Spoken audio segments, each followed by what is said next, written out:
जय श्री राम, जय बागेश्वर धाम। सभी बागेश्वर धाम प्रेमियों के लिए बहुत ही खुशखबरी भरी ये वीडियो है और बदलता भारत के माध्यम से ये सभी भक्तों तक पहुंचने वाली है, तो अनुरोध करूंगा सभी भक्तों तक अवश्य पहुंचा दे।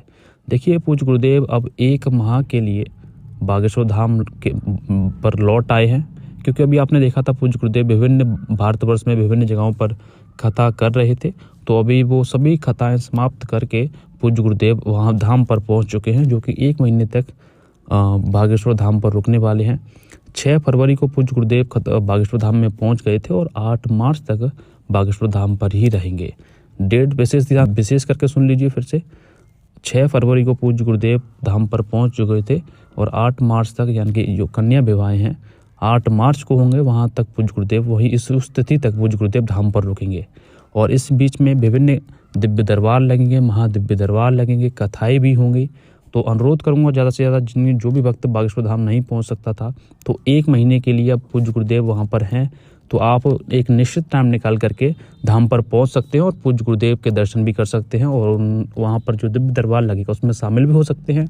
और पूज्य गुरुदेव और बालाजी के आशीर्वाद से आपकी अर्जी भी वहीं पर स्वीकार हो सकती है। यह एक सुनहरा अवसर है, इसे जाने ना दें।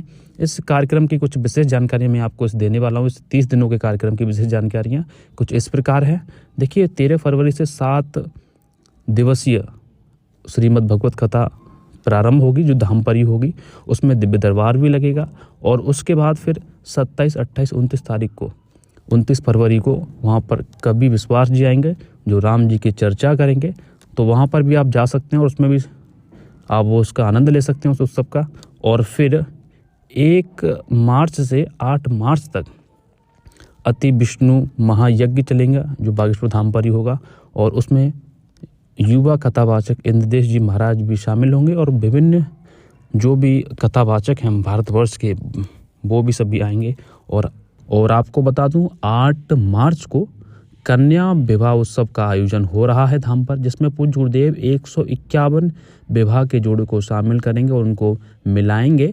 और आपको बता दूं, यहाँ पर पूज्य सरकार 150 से ज़्यादा घरेलू वस्तुओं को उपहार स्वरूप अपनी बहनों को यहाँ पर उपहार स्वरूप देंगे। उसमें मोटरसाइकिल से लेकर फ्रिज और बहुत सारी जो घर की सामग्री होती है वो सभी सरकार देने वाले हैं। तो इस अवसर को आप गवाएं ना, आप जाएं और दिव्य दरबार में शामिल हों और अपनी अर्जी आपकी वहाँ पर लग सकती है। ये एक अच्छा अवसर है।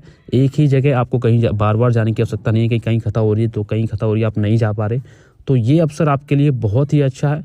आप बदलता भारत को फॉलो और सब्सक्राइब अवश्य कर ले।